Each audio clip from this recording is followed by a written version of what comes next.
I went to the park and played lawn games with some of my coworkers. Jill Nice. came. Uh, we went to. There's this new like market thing in Boston that was very similar to like that place we went in Copenhagen several times. Hmm. Um, it's like a permanent thing in one of the or in the same building as one of the train stations. We went there after for dinner. It was pretty good. The two guys who can. I, I got one. I got one. Okay. Okay, I got one. But I don't want to spoil it. I want you to Right. chuckle when it's not funny, because you're too polite to tell me otherwise. You're good guys like that. Okay, let me launch this. Are you guys ready to go? Oh yeah. Yes, Oh, yeah. I was All right. born ready for All this. right. Well, then let's make it happen, Captain.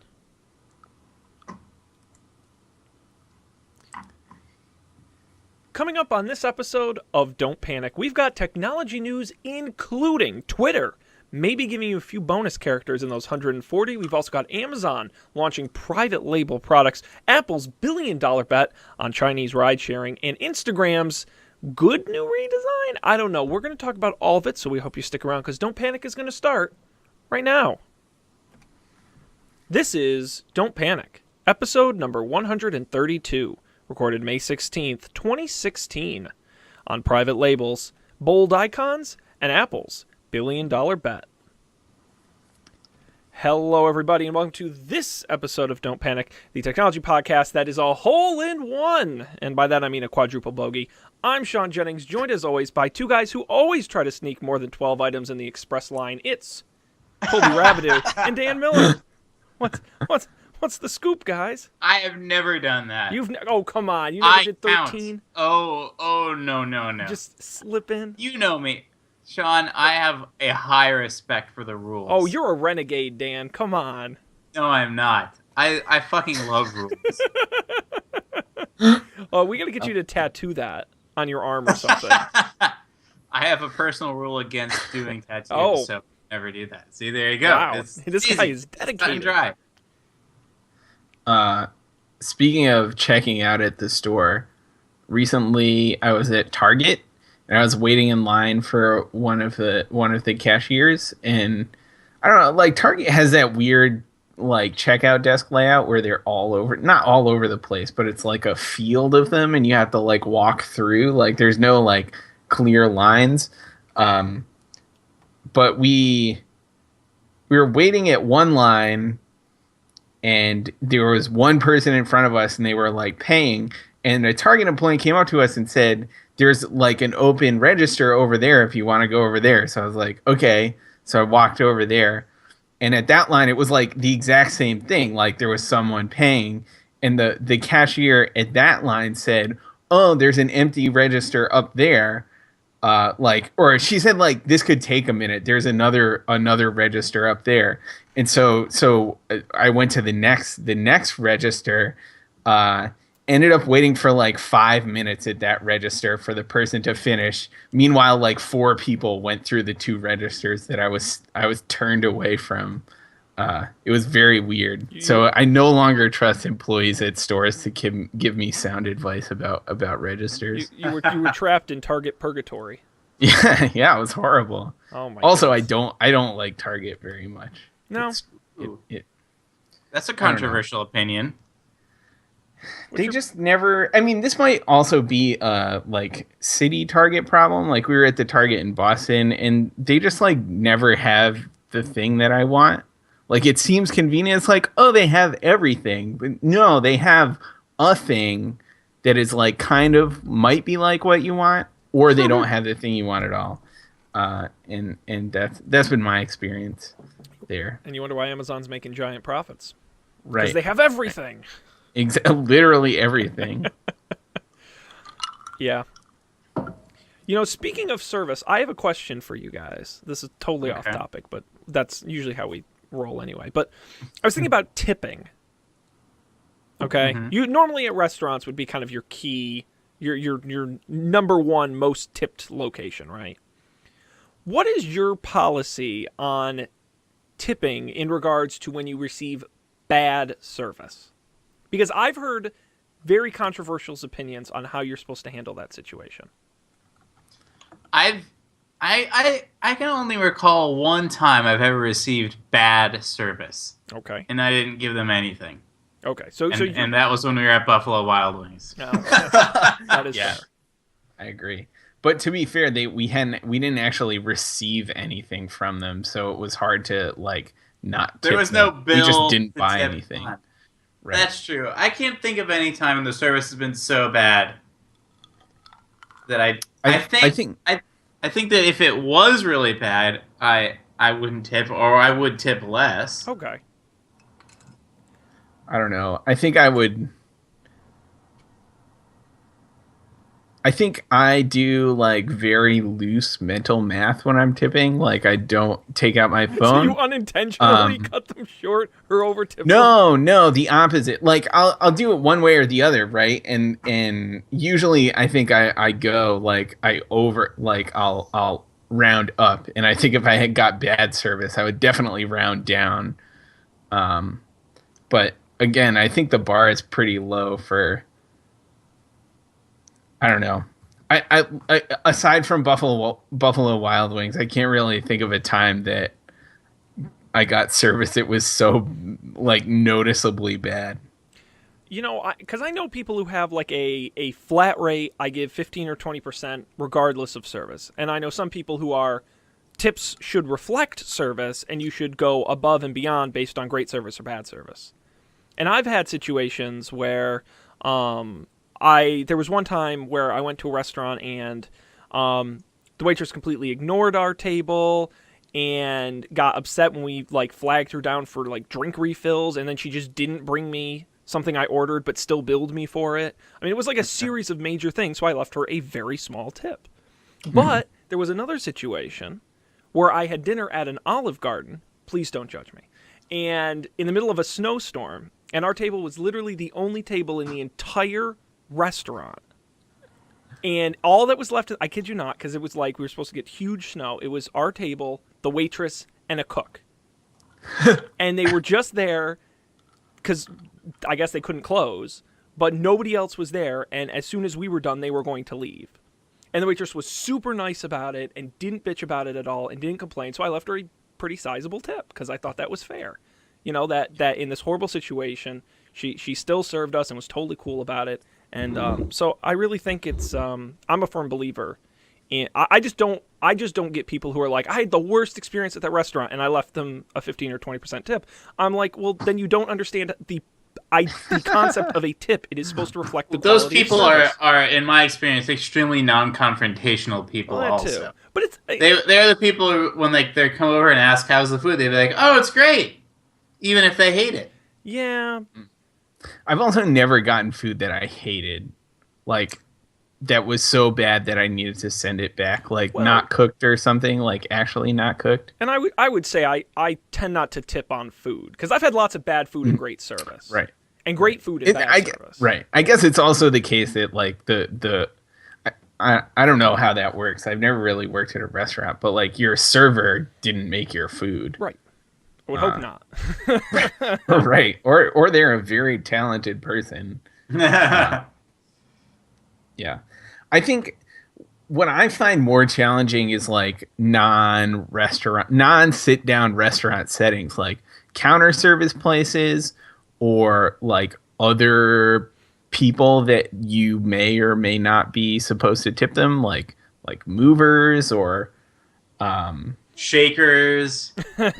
shakers, like cab drivers. Like, you're definitely supposed to tip movers. I know, though, right? you're supposed to tip like everyone that does anything for you, but it gets so weird. And No. it's expensive. No. Well, yeah. Pretty Let me much. tell you about expensive tipping. But there are plenty of people if you just like go to a sandwich shop and you order a sandwich, I don't tip in that situation unless I want to, but I don't feel any obligation to. At coffee shops, I tip at the coffee shop I go to all the time because it engenders them to me, and I get free stuff, and that's an investment. I tip. I don't know.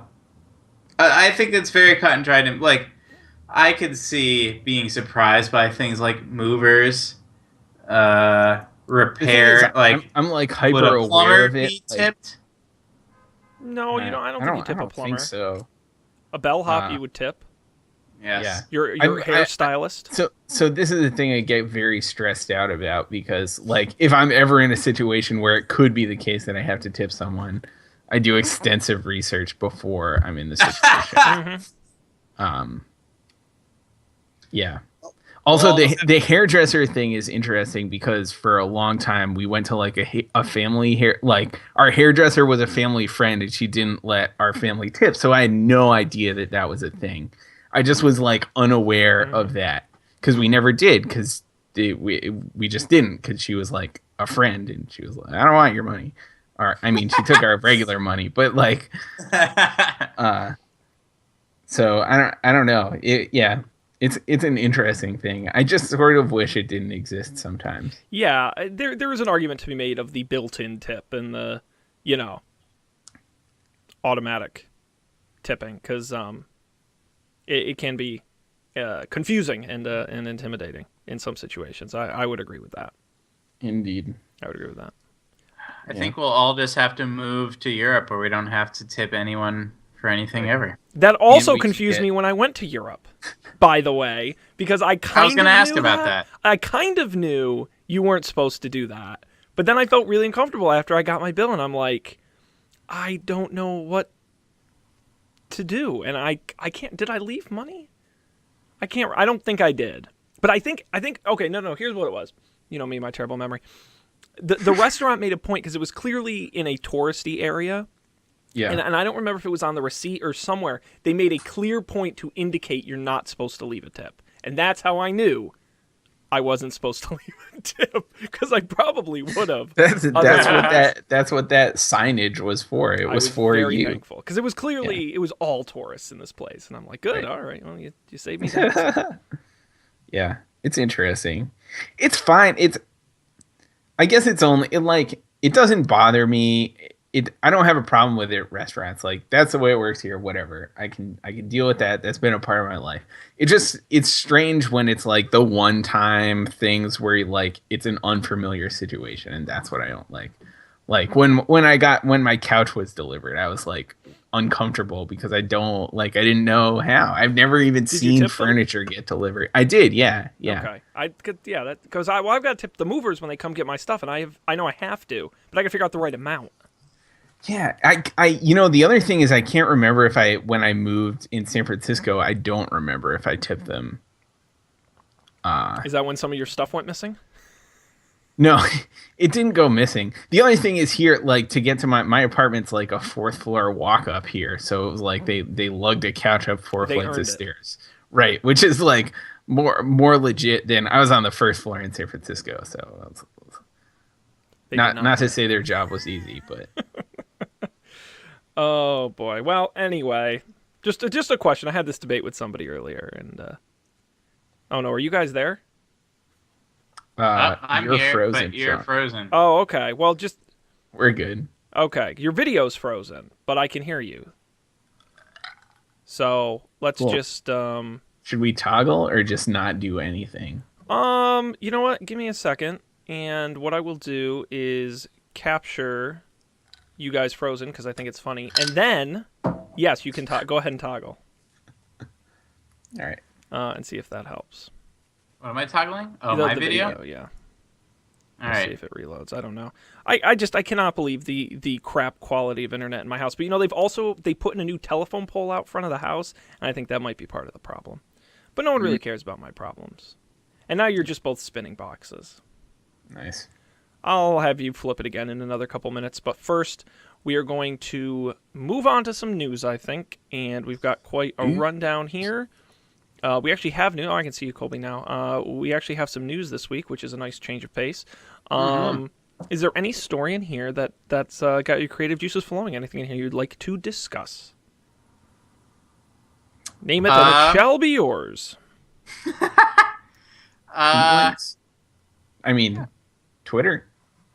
What? Twitter. Twitter? Twitter? Sure. We can start with Twitter. Absolutely, we can start with Twitter.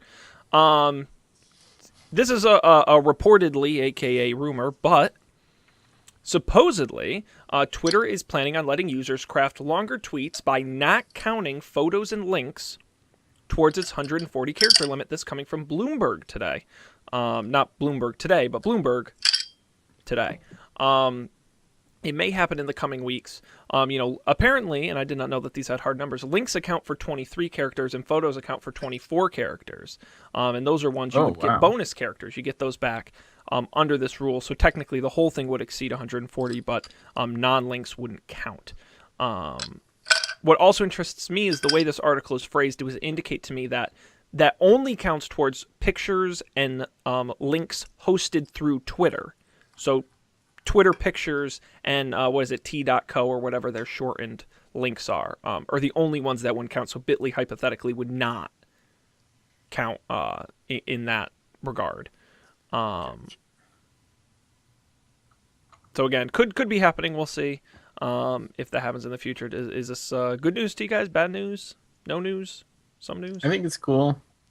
I think it's cool only because I don't know. I maybe this wouldn't even affect what I'm thinking of because of that. Like what you're saying, it's only the Twitter shortened links or something. But it always bugs me when, I feel like there are a couple of people who will post Instagram sometimes, like to Twitter, and their caption is just slightly longer than the 100 than whatever character. I guess 117 characters or something, and I have to go to Instagram to read like 2 more words, and that's annoying. So we'll solve that problem, I guess.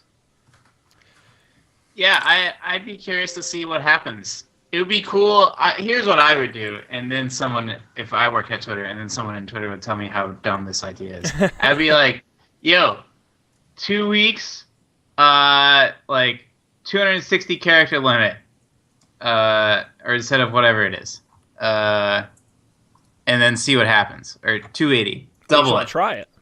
Yeah. What's the worst that could happen? Right. I mean, you'll get a lot of press, if nothing else.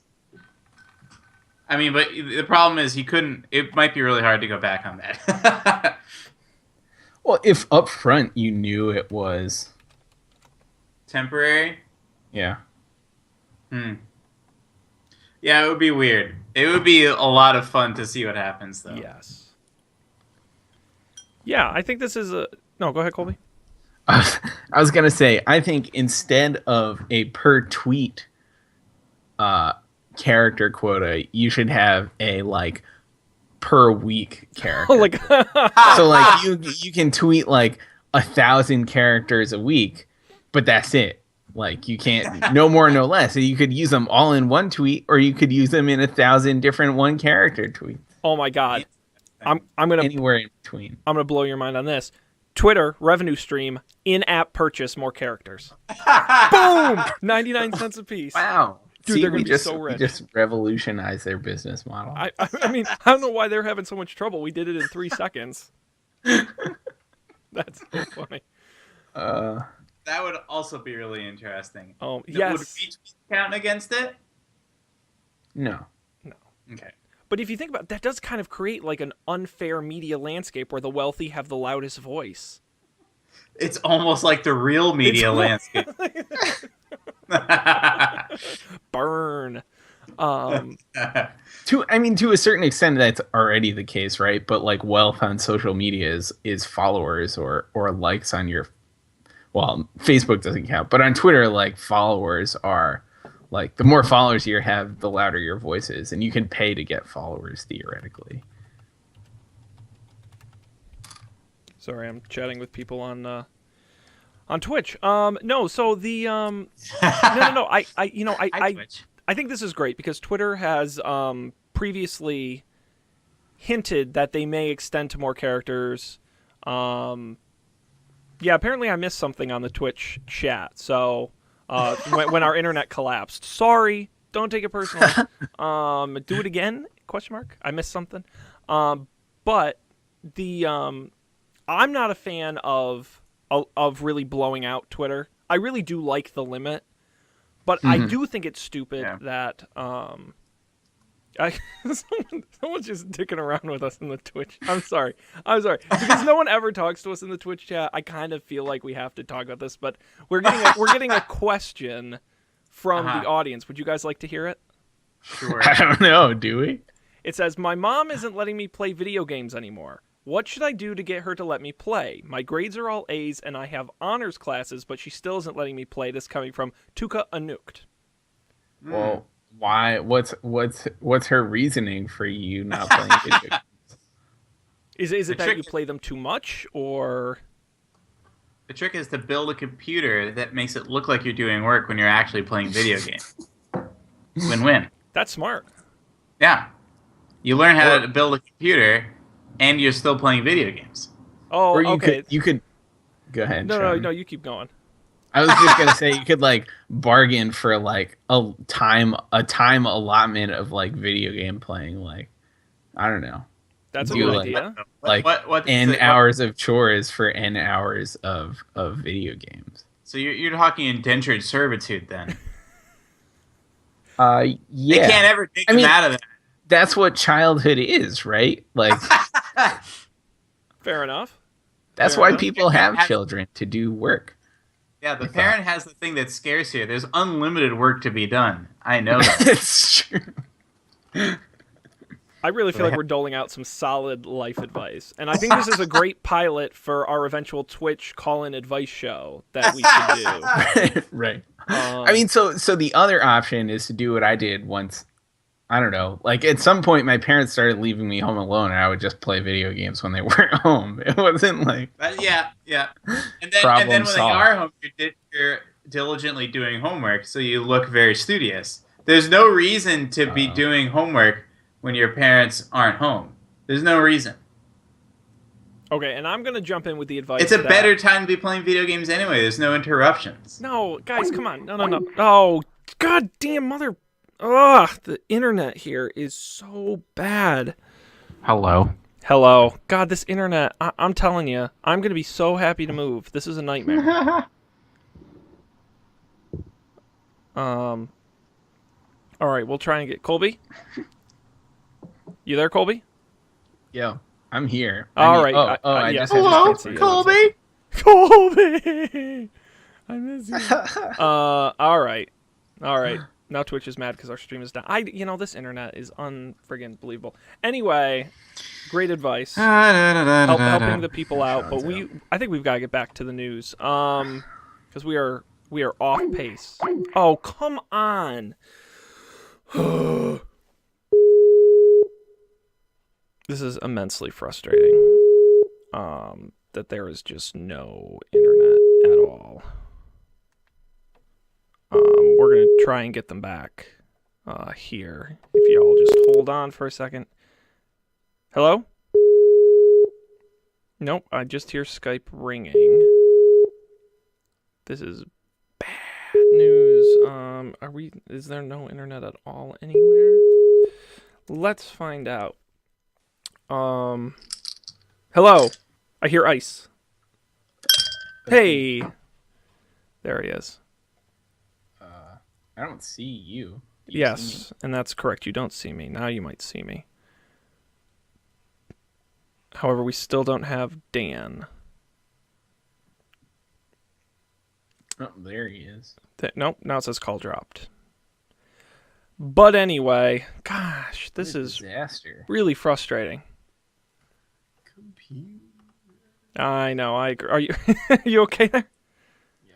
Stumbling around, had a little too much to drink, you know? Let's see if we can get Dan here. Hello? Hello, Dan. Okay. Quick, let's talk about something before the internet collapses again. Okay. I'm very concerned. All right, let me Let's just... talk about that sweet, sweet Chinese economy. Yeah, clearly something we are pros at. Absolutely. very knowledgeable on the Chinese. Lawyers and financial advisors on the show, remember. That's right. Take away nothing else from this episode. Remember that we are fully qualified to give advice about both of those things. Good. Now that we got that out of the way. We are, depending on how you define qualified. Right. Yeah, yes. Right. It's a subjective I'm term. not guaranteeing that we're speaking the same language, but I will say that for our definition of qualified, we are. For our definition. Yeah, okay. This is some very sketchy legal. You've been hanging out with the lawyers too much there, Dan. All right, let's talk about the Apple Corporation. You may know them for their fine electronic wares, but you may not know that they have a lot of free cash. Like a record amount of free cash. Like $200 billion. And they decided to spend some of it. This week, Apple invested $1 billion. $1 billion in, I'm going to try this here, Didi Chuxing, a major Chinese ride-hailing service, basically the Chinese Uber.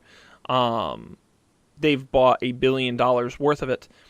Apple CEO Tim Cook is quoted as saying, quote, "We are making the investment for a number of strategic reasons, including a chance to learn more about certain segments of the China market.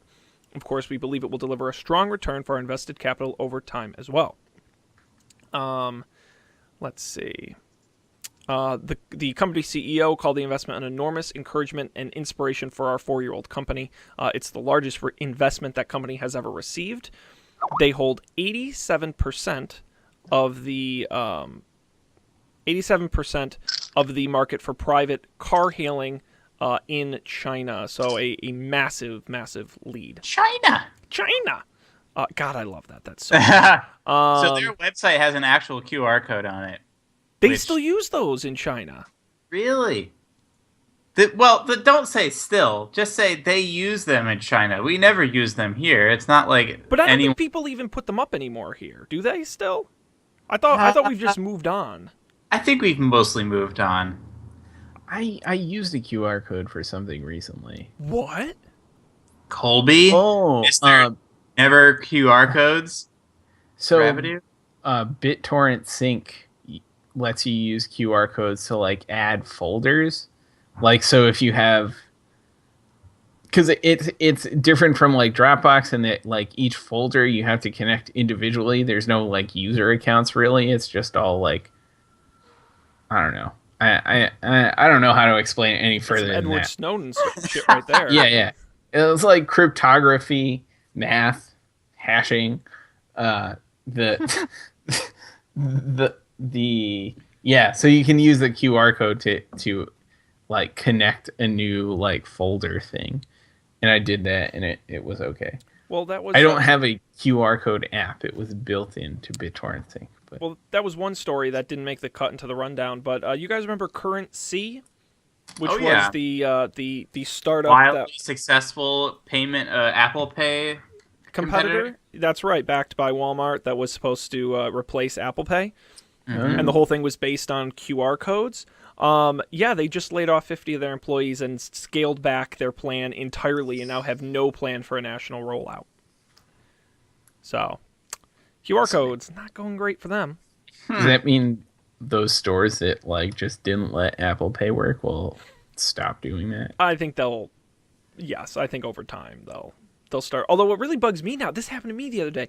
I never use Apple Pay ever, like never ever, and I got so excited because it was like a Dunkin' Donuts, and the little credit card terminal reader had the Apple Pay logo on it, like on the digital screen. Like it said Apple Pay. So I happened to have my phone in my hand because someone messaged me. And I went to go pay, and they're like, "Oh, what are you doing?" And I'm like, "I'm paying." "Oh, we don't accept that." It says it right here that you... And they go, "No, we don't accept that here." I was like, "Oh, my God." I really don't understand why the stores control the method of payment when they have a physical thing that supports it. I wonder if it's just that like the person didn't know. That could have been the case. I've the system was sometimes down. seen that, but... Sometimes, like, the chip thing doesn't work at all. Yeah, I've encountered that before, too. Like, what's up with that? Right. Like, what is different about it? Maybe they're just waiting on that software update that... Yay, software update. Is it like... Do Android phones still have this problem where they don't update the operating system? Like, Motorola won't update the operating system for, like, a year? Mm-hmm. God, Yeah. that sucks. Yeah, they got to go through like 14 layers of approval before they finally get pushed to the phone. And then by then they're on Android, 4 versions later. Yep. Well, hopefully credit card terminals aren't like that. I guess they probably are. Yeah. They're probably worse. Maybe they're better. I'm so depressed. But I'm not depressed sad. about ride sharing in China.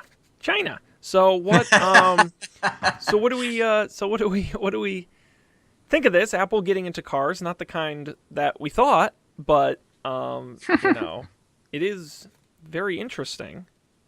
I was thinking about this the other day to derail this conversation yet again. Remember at the most recent Apple keynote when someone got an email about the car project or something, like a fake email, and they made a joke about it. Has Apple ever joked about something like that wasn't real?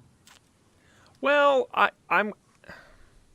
don't remember them joking about the TV and the watch. The watch. I mean, the TV kind of wasn't real. I mean, the Apple TV is real though. I think my take on the Apple TV thing is a bunch of people hearing people in Apple say the words Apple TV and saying, "Oh, they're making a TV." It's like, no. But I think the car project is a little different in that Apple has openly hired car experts. It is known publicly they have a car team. Now it's a team of people who are experts at cars. Doesn't mean they're building a car. Could mean they're building technology to put in cars that someone else makes. That's the question. Right. But the fact that there's a car project is actually pretty publicly known. They've made some very high-end hires. But I agree. Yeah. It is interesting. But this is a different Apple, too. Right. They're much more open about joking about this stuff and playing with their public image a little bit more than I think the old Apple would have. Okay, anyways. Investing in the car company. I think it's a good idea. I'm still really attached to the notion that self-driving cars will not be things that you have to own and will just be like a shared resource. In which case, having the experience of a company like this, just being around them would probably be pretty informative.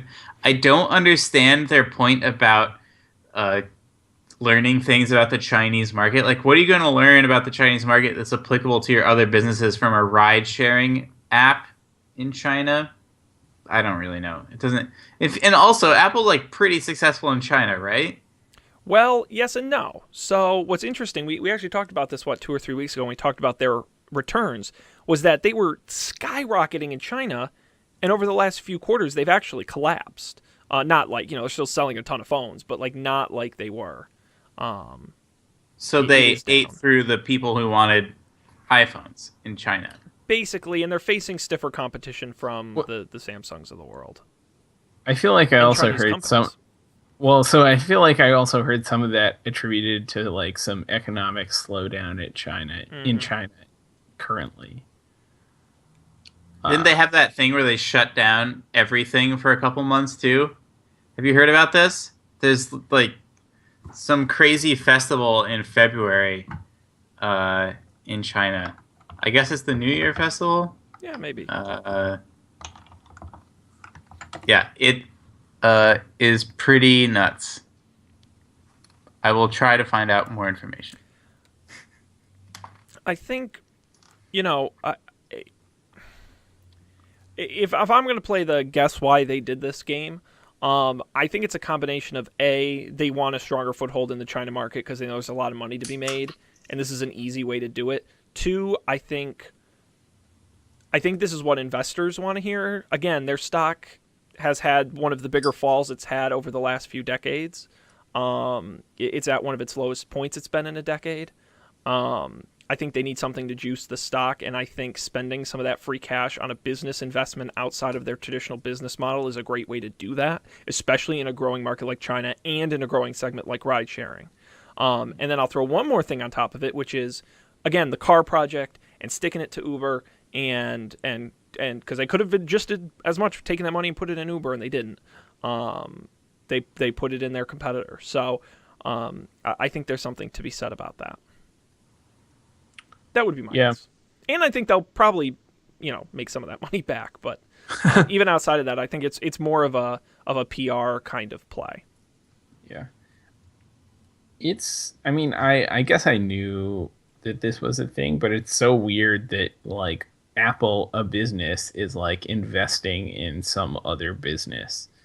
Like not purchasing that business, Yes. but just like investing in it.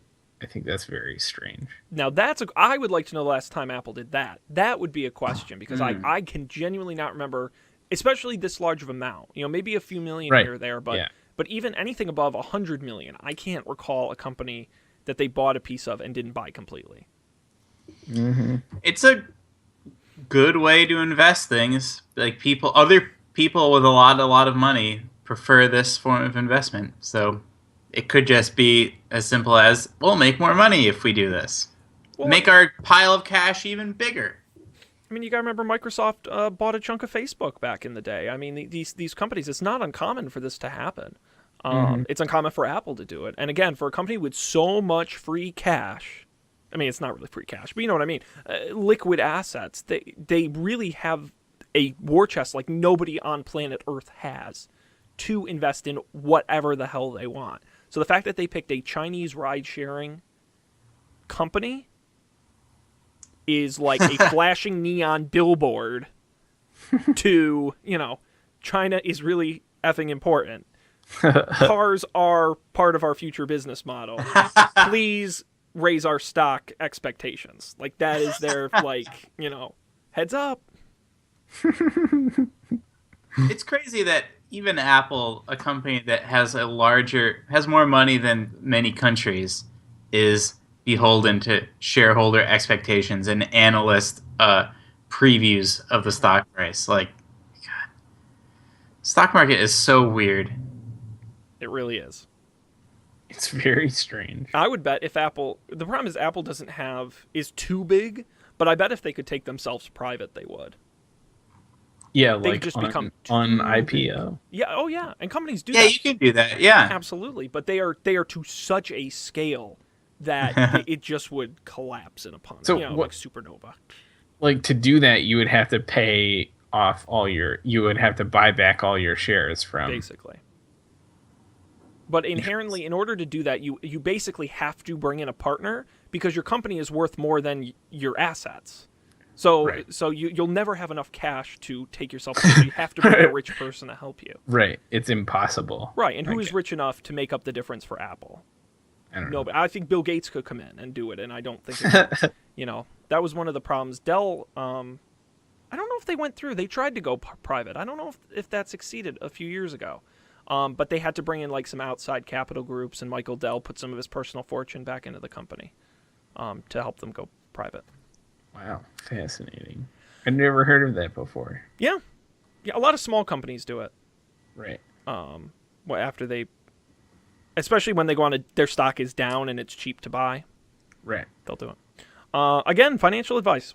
You came to the right place. We're like Mad Money, only less mad and with less money. All right. Very calm. Very calm, very So- broke. Don't panic money. That's yes. God, I shouldn't even look at my portfolio. I watched Jim Cramer for the first time because he upgraded Etsy stock the other day, and I had never watched it, but had only seen it parodied, and the parodies are just copies. Like it is just as inane as all the parodies are. This guy screaming using like a physical soundboard and like making like morning show fart noises on like for millionaires to watch. Oh, it was so weird. and you want to know something even worse? Back when Yeah. I was an absolute nerd in like middle school, which I guess I still am a nerd. I actually used to watch Mad Money, not like super regularly, but semi-regularly. He's miled it out, especially since 2008. He used to pick up chairs and throw them. He used to, oh my God, he would like rip his shirt off. The dude was even crazy. If you think he's crazy now, this is like old man Jim Cramer. I love that guy. He's hilarious. Terrible for our economy, but hilarious. Very good. All right, how are we doing on time? We've got time for more news. We've only gotten through Excellent. 2 stories here, so What we got? Some Amazon news, Google news, Instagram news. What's peaking? Oh, your let's interest? talk about the Instagram icon. That was All right. I got all pissy about it. Did they? Oh yeah, and for Okay. like a day, like the day that the internet gets upset about something, that was a couple days ago. Well, then let's talk about it. Instagram this week announced a new redesign for their app and their icon. The app redesign itself creates a more simplified black and white look. They claim putting a, quote, more focus on your photos and videos. It's really just stripped down, and they took out the blue part, and it's just more mild. They didn't actually change where any of the buttons are or what any of the buttons do. It's really just more of a reskin. They also changed the app's icon from the old Polaroid camera now to a funky, colorful, gradient sort of camera-esque icon. I'm not really doing it justice, am I? But you get the idea. They also upgraded the icons for their supporting apps, Layout, Boomerang, and Hyperlapse. You can get those updates now on iOS and, I believe, Android as well. Woo! So, Get what psyched. do you guys think about? What do you got? What does Colby think about the new icon? So, I don't use Instagram anymore. Yeah, that's right. Aw, Yeah. bummer. So, what was the last picture we got from Colby on Instagram? I wonder. Let's see. It's I probably don't him giving the middle finger to Instagram. Well, so Oh, they it's gave me. They sent me too many like you have random notifications that you know like you didn't look at the app long enough, and I got mad about it, so I just deleted it. And I haven't missed it at all. Also, because everyone I care about who posts on Instagram also has their Instagram post go somewhere else, so I still see the pictures. It's not like I don't need to go on Instagram. Do you to care see- about me, Colby? Because sometimes I don't post my pictures on other things. Oh, Just to fuck. well, I guess I don't then. You're missing a little piece of Dan. I think the icon looks okay. I don't know. It's kind of unique, I think. I don't know. Like looking at all the other icons on my phone, I don't see a lot of gradients, and not like it's certainly not like sunburst gradients. Right. Um, Actually, it's interesting. I have this photography folder on my phone, and there's the still very analog-looking Apple camera app, and then everything else is white with a graphic in the middle of it, except for this one. Interesting. Yeah. I wonder if that was like by design. They like downloaded all the most popular photography apps and were like, we need to look different. Probably. No, you're probably right. I mean, it really does. You know, I'll do the little thing where I show what my home screen looks like, but it really does pop compared to Yeah. the rest of the kind of uniform colored apps that that show. So credit where credit's due. I do think it stands out now in a good way. Yeah. Yeah, you beat it. I like the in-app redesign also is very clean, focuses on the pictures a lot more. That's what I'm the biggest fan of. Yeah. I mean, I haven't seen the in-app redesign. I don't know. On one hand, like, I see what you're saying. It looks clean. But on the other hand, it looks like stock iOS component. Like, I don't know. Like, apps all look the same now. Which is not necessarily bad. I guess it doesn't distract from the functionality, really. But they all look the same. I don't think this looks like stock iOS. It's not doing I'm only looking at the one. Like, I'm not seeing the interactions or anything. I only see this one screenshot on The Verge. Again, it's extremely. It's the old app without the colors. Like it's Right. based in a few tweaks to the icons. Yeah. Mm-hmm. What bugged me most about the redesign was that in the old version, they had the color gave you a better idea of when it was an ad or when it was a picture from your friends. Because they did, and I can't remember because now that the app's changed, but I do know that there was a slight. You could tell scrolling when it was an ad much faster then than you can now. I see what you did there, Gotcha. Instagram. I haven't used Instagram since they had ads. And they are showing up Been more and that more. long. Yeah. They really are. I would say it's not as annoying as Facebook yet, but it's getting there. And now with the redesign, I am annoyed because I do like when they stand out as ads. I don't mind seeing ads as long as you know, are kind of upfront about them being ads. Right. But I don't know.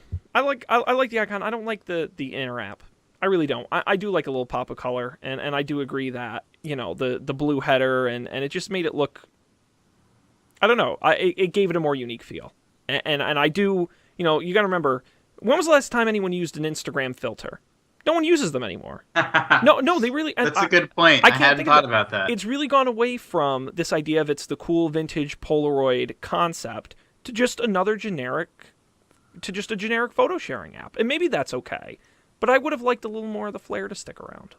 I think, yeah. I feel like that's how you get more users, is like Probably. you become more generic, so it's like more interesting to more people. And, you know, consequently becomes like less unique in the scope of things. Mm-hmm. That is true. Well, the looper things are fun. That makes it pretty unique. I forget what that... I guess it's just called Boomerang. Boomerang. Yep. There we go. Those are fun.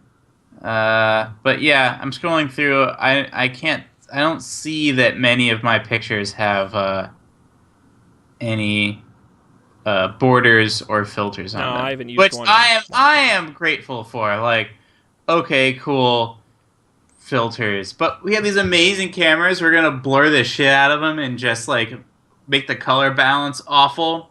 Mm-hmm. Yeah. Snapchat is the worst at this, by the way. I'm convinced that they make their pictures look worse just to make it look like Snapchat. I think Snapchat does like It's compression, compress the pictures. Yeah, like they've always done that. It's not the full. and again, just another nail in Snapchat's coffin. He's done.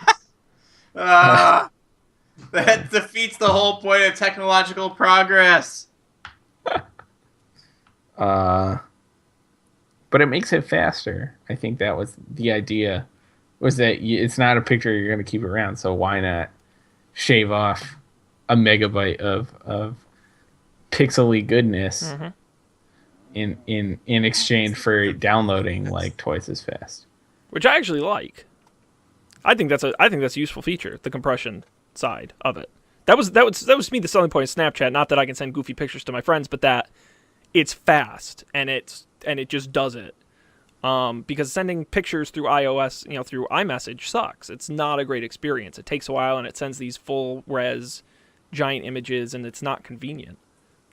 But you're right. Now that everyone's using that as their primary means of communication, something is lost. Not really great for longevity. I'm sending you a Snapchat right now, Sean. Oh, yes! Dan never snaps me. I want more Dan snaps. Send it to you too, Colby. Don't worry. I like it's Snapchat. just me flipping you off. It's fine. I was... Okay. I'll wait for later. Let's see how much the compression helps. No, that's not too bad. There we go. Now it's captured for all time in HD. I was actually Snapchatting at work this morning, which I probably shouldn't have done. But I was doing compliance training, which is always fun, and they were asking those sort of compliance for. Well, just the kind of legal, like, don't accept bribes, but it was questions like, the fact that a supplier is very occasionally using child labor should not be of concern to us since the supplier is not part of our company. Like, those were the questions I had to decide were bad. Wow! Sending racist literature and photos via email to a small project team who have agreed not to share such material with other employees. That would be a violation. So would making jokes that defame or belittle a religion. I actually did a very similar thing today. Must be that time of year. Yeah, I don't work with HubSpot clients directly, really. So I didn't have any of those, but there were some interesting. I mean, not interesting. They're kind of like obvious. Like, you shouldn't say this to your coworker sorts of things. Like, I never would have guessed. Is this what the hiring process is for? Like, yeah. hire these people? Well, and we have to do the exact, I swear to God, it's the exact same questions, exact same training every single year, every 12 months, in case I've forgotten what harassment is. Interesting. So, this is the first one of those I've had to do. I've had to do other trainings about things that I don't remember. Oh, we had to do a training about like stocks, like IPO stuff, like that's it. Like insider trading in there. Yeah. I have to do a lot on bribes and gifts and price fixing and things like that because that happens a lot in my industry. You know, so it's like your client Brian invited you to a meeting at the strip club. You know, should you? I swear to God, that was a real question. What should you tell Brian? And it was like, go with him. He's an important client, or report to your manager. It was, yeah, the things you got to deal with in the business world. Go figure. You know what? Sadly, we are out of time. So soon. So soon. The only one I'm bummed we didn't get to was the Amazon Video Direct, which maybe we can touch on super quick, only because this show may be on it soon. Let me tell you why. Amazon launched Amazon Video Direct this week, a service that lets video creators share any content and receive a cut of the revenue on the Amazon platform. Basically, you upload your videos to Amazon, and they host it. And you can either sell it via Amazon.com, like a real TV show would, or you can make it part of the Prime, free with Prime. You can do rentals, purchases, subscriptions, ad impressions. Amazon handles all the back end for you. Clearly targeting YouTube's Red effort. They've also planned to offer a share of $1 million a month as a bonus to the top 100 titles on Amazon Video Direct. The videos will be accessible through TV apps, mobile devices, Fire TV devices, and online streaming. They have launch partners, including How Stuff Works, Mattel, The Guardian, and a few other independent titles. But basically, anyone can upload their content to the service. So I thought, what if we did that? So I'm going to give it a try. I started the process before we got on the air, and I didn't have a chance to finish. But I'm going to upload a few episodes and see what happens. All right. But I got to figure out how we're going to charge people and make some money off this. So that's right, because we're all about making money here. There is what I thought would be cool if we were actually successful is you can do, how like on Amazon Prime you can buy like mini subscriptions to like Starz or Showtime, and you can do it through Amazon. Well, you can make up your own subscription. If you have a minimum amount of content, you can charge people $1 per month or something to access your catalog of content. So I'm like, wow, I think it's $1 a month or so, we could charge it, it's not going to be like $20 a month, but that's one way, because I don't think people would pay per episode. No. But then again, I don't know why people would need all our archives. Right. They're all I feel like online anyways. Yeah, right. Well. And also, I mean, the topical nature of our show kind of makes for content that goes stale. It's really ad impressions, I think, would be the only way to make that work. Interesting. And what I will do is you can check the box and make it part of Prime. I don't know how much money we make doing that. I have another topic. Yeah. Did you read that New York Times article about how podcasts should be making money and like how everything needs to change and we need to be able to track listeners better so we can get ad revenue more? As a marketing person, Sean, what did you think? How do you balance that need versus like how much that would suck? So I didn't read the article. If it's the article I'm thinking of that I heard about, is the one that it was making the argument that iTunes does a poor job of delivering metrics to podcasters, and that they can't. It's tough for them to develop revenue streams without that data. Right? Am I getting it right? Yeah. I agree and I disagree. I agree metrics are important.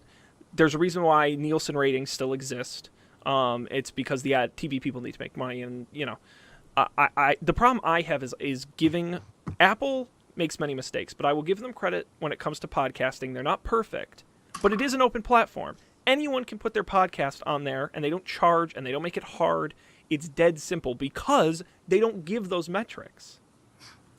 I think, and considering Apple has like some 80% or whatever of podcasting traffic, that blew my mind. It really is shocking that everyone's podcast on iTunes because they make it so easy. If you give them the power, like Nielsen, to be the arbiter of all data surrounding podcast. I don't think it's good to have it centralized. I think that's a key argument against doing that. I do agree that metrics are massive, and someone is going to have to figure out a way to, I don't know, maybe some metadata you can cram into an MP3, and every time an app reads it, I don't know. That, you know, I'm not the technical mind for that. But until you can really get a metric of, you know, Dan started an episode of TMS, he listened to the first 15 minutes and 36 seconds before he turned it off, and then he came back a day later and listened to another 15 minutes and left, and he left at this point, and we can, you know, until YouTube is great at this because they have all this really hardcore data about how you, every time you start watching and stop watching, and where you're watching from, and what device you're watching on, and until a podcaster can access that, you're really in a tough space. So whoever, you know, I really think podcasting is an interesting market for someone with a very technical background to come in and build a software solution. I feel like it's kind of cobbled together, and I feel like there's no one way to really build and distribute and manage podcasts. So I think that's an interesting underserved area. And did you say that you don't think that the Nielsen rating approach is good enough for you to just get a sample of people and interview them about what they listen to? Well, but that's the difference with TV, right? With computers and the internet and technology, we should be able to capture everybody in a way that, you know, short of having a camera in your house tracking your face every time you're looking at the screen, that TV can't do. There's a reason they have to do surveys, is because they just don't know. When you get up and you leave the room, they don't know. But hypothetically, we should be able to, again, YouTube, I think, is a great parallel that, you know, and maybe iTunes wants to build this, and maybe they can. I don't know why Apple would want to do that. But I think if someone went out there and created a way for the problem is YouTube can only track views on YouTube, and when YouTube is embedded. If you also uploaded your video to Vimeo, they can't track that. So Right. how do you create a system that manages all that? I don't know. I'm sure some smart person will come up with that, because that really is the holy grail. Because, again, it all comes down to basically ad revenue, and you can't sell ads unless you know who the ads are going to be heard by. Boom. Boom! Knowledge dropped. So we'll see if I'll let you guys know if we get our videos up on Amazon Video Direct. Maybe we'll make it part of Prime streaming, and some people can enjoy this fine program. I think game nights might be a really good use case for that, because it's kind of a story that someone might want to hear. So anyway, that's it for news. We've got no more of that, so we are going to continue on with the picks. We do these every week, where each of us come to the show with something cool that we have seen or read or played or bought or used or whatever, and we share it with the world. I'm going to jump in and go first because I'm first on the list. And I've got a book this week.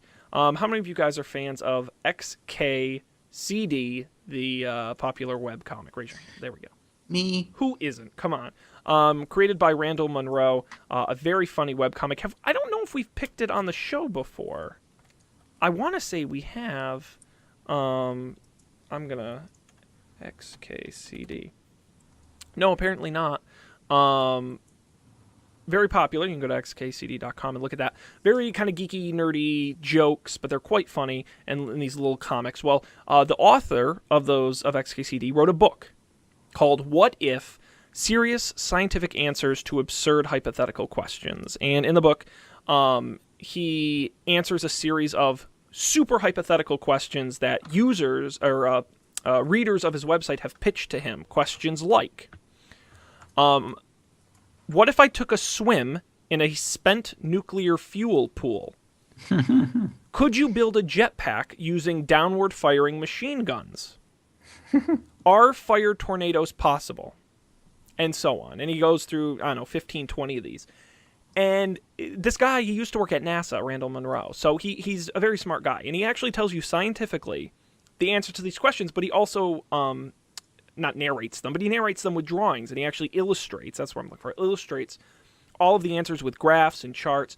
I read it on a plane. It's a really fantastic, kind of just fun read. You learn a thing or two. The comics are funny. If you like XKCD, I'm 98% sure you'll enjoy this book. It is available on Amazon. If you have Kindle Unlimited, which I don't know anyone who does, but it's free if you have Kindle Unlimited. But you can also get the Kindle version, hardcover, and paperback, all on Amazon. We will have the link on our website, don'tpanic.io. But it is What If by Randall Munroe. You can check that out. Colby, I see you've got a game pick here for us. Indeed. My pick is Uncharted 4. I purchased it last week, and it is done. I finished it this weekend. Stayed up way too late on Saturday night. But I thought it was really fun. The voice acting and stuff is fantastic. Like, the story is excellent. It did. Some of the reviews mention this, like the third act. I think that's third of 3 acts is a little like slow. I don't know. It was like the first 2/3 of the game were like so fun. I thought, and it just like kept going. It was great pace. Like, you never felt like you were pulled out of things too soon, but you were never stuck in doing the same thing like over and over again too much. And it got a little weird at the end. Just the like actual game, like the puzzles and stuff that you were solving. But I thought it was really fantastic, and I was like, I don't think I've ever really been like that invested in the story of a game before. I think it's really. I think it also helps. Like, I think I was more invested in the characters than I realized from playing the first 3 games. So going through this one. With like a pretty great story and like pretty great acting and cutscenes and just like gameplay in general, I thought it was really cool. So definitely worth a play, especially if you played the other 3. I enjoyed it.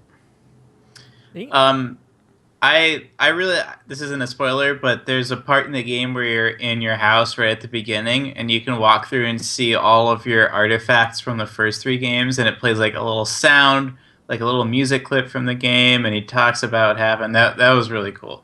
That's basically as far as I've gotten. So. Yeah. It's lots of like cool little things that like the dialogue is hilarious. There are a couple like Indiana Jones jokes which I find hilarious, which I found really funny. Yeah. There are also like in normal gameplay there are like non-cutscene sequences where you can just have like a side conversation with the person you're with, and like as you're doing stuff. And those are really interesting too. So, yeah. Now, Colby, did you play The Last of Us? I didn't finish The Last of Us. Here's what happened with The Last of Us. The clicky thing is. Yeah, I got stuck in a terrible like auto load place, and I just like it ruined it. I just couldn't. I haven't been able to get back into it. So I think what I have to do is just start again at this point, which I will. I feel like I'm bound to do, but fair enough. As Dan continues to look disappointed, let me ask you a side semi-unrelated question. Did either of you see the trailer for the new Assassin's Creed movie? No. Okay, then we won't talk about it. But I've got opinions. So when you get a chance, watch it, and then we can talk about it because it is interesting. Excellent. All right, Dan, do you have a pick for us this week? No, not really. I'll just say I've continued to read the Expanse books since I recommended the show. I guess I never technically recommended the books, but after I finished season 1 of the Expanse on the Sci-Fi channel, it's based on a book. I picked it up, I started reading it. I'm on book 6. Oh my god! I finished book 1 finally, and I'm like halfway through book 2. Book 6. You're a monster. I am a monster. What are these comic books? Do you just not sleep and read them instead? I've had a fair number of train rides in the past 2 weeks. That's helpful. I only read to and back from Boston, which is that's 16 hours of reading right there. No, just 8 hours. Yeah. Yeah, that's a lot of work. That's How many But- of these books are there? I hope there's a sixth because I just finished the fifth. Because I Is it see. at least 5? Yeah, I haven't seen more than 5 on Amazon. I was just looking. Has But- the series been completed yet, or is it a work in progress? That's also a great question. Inquirers want to know. November 1st, 2016 is the release date for book 6. No. Oh no! God. I'm in the middle of like uncountable book series. Just unknowably many. That's probably not true. No, you probably know. Yeah. Anyways, that's still been really good. I'm still playing Rocket League. I played with Colby last week, 2 weeks ago. It was kinda There's fun. cool new basketball modes and hockey modes and stuff. Yesterday I did like the trainings and stuff, and I did some practicing, like maneuvering, ball handling practices on just by myself in like the training mode. Excellent. Yeah, I'm gonna work on it a little more, but maybe sometime soon we can play on. And I know we know 2 other people who play too. We could start a 4-person online team. We could take the world by storm. Wow. The world, yeah. There's like monthly championships. You can win money and stuff online. It's Oh, crazy. dang. Yeah. Quit our jobs. Okay. Pump the brakes. I don't know about that. Very good. Well, I think that about wraps us up. I do want to give a shout out, a Don't Panic shout out, to a fan on Twitter who tweeted us, "These guys are the best," and that would be none other than Liz Jasko. So thank you, Liz, for Yeah. for letting us know how great we are. We appreciate it. Of course, you can follow us on Twitter if you would like to tell us how great we are at Don't Panic Show. But if you're not going to remember that, then you should just go to our website, don'tpanic.io. Go there. We've got all the episodes, audio and video, and links to every pick.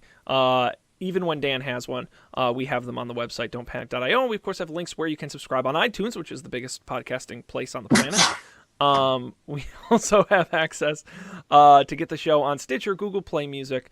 Where else? YouTube. You can get the video version. RSS. We're in most major podcasting apps. And, of course, you can email us, don'tpanicshow@gmail.com, if you would like to let us know more. We do the show live Monday nights, 10 p.m. Eastern, 7 p.m. Pacific, 9 p.m. Central, on Twitch, twitch.tv/don'tpanicshow. You should join us, because if you chat along with us, we just might mention you live on the air, but not if you troll us. Actually, I'll probably get sucked into it, but who knows? We'll roll with that. Very good. We will be back, like I said, next week with more tech news. On behalf of Colby and Dan, this is Sean, thanking everybody for joining us, and hoping we'll see you next time for even more tech news on another episode of Don't Panic.